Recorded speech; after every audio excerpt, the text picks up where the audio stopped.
Le province autonome di Trento e Bolzano hanno giocato d'anticipo, votando il rinnovo di 21 consigli comunali 3 settimane fa.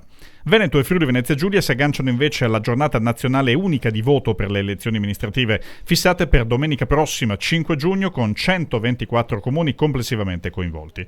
Urne aperte dalle 7 alle 23, mentre nelle 4 province friulo-giuliane le operazioni di voto saranno possibili solo dalle 8 alle 22. Per gli elettori l'opportunità di applicare il voto disgiunto, scegliere quindi un candidato sindaco non necessariamente collegato alla lista prescelta. Una situazione che soprattutto nei 17 comuni sopra i 15.000 abitanti dove si applica il sistema maggioritario a doppio turno potrebbe rivelarsi decisiva in vista dei ballottaggi fissati per domenica 19 giugno con le medesime modalità di voto.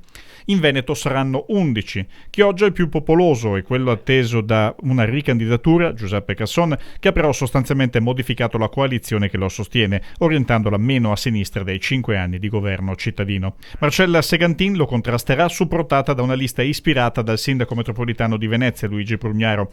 Altre cittadine rilevanti in cui si voterà saranno Cittadella, Abano Terme, Este e Albignasego in provincia di Padova.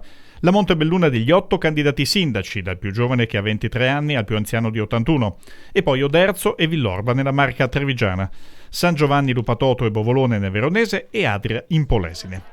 6 invece grandi comuni che rinnoveranno le amministrazioni in Friuli Venezia Giulia. Oltre ai 2 capoluoghi di provincia, Trieste e Pordenone, vi saranno anche Cordenons e San Vito al Tagliamento nel Pordenonese, Monfalcone in provincia di Gorizia e Codroipo in quella di Udine.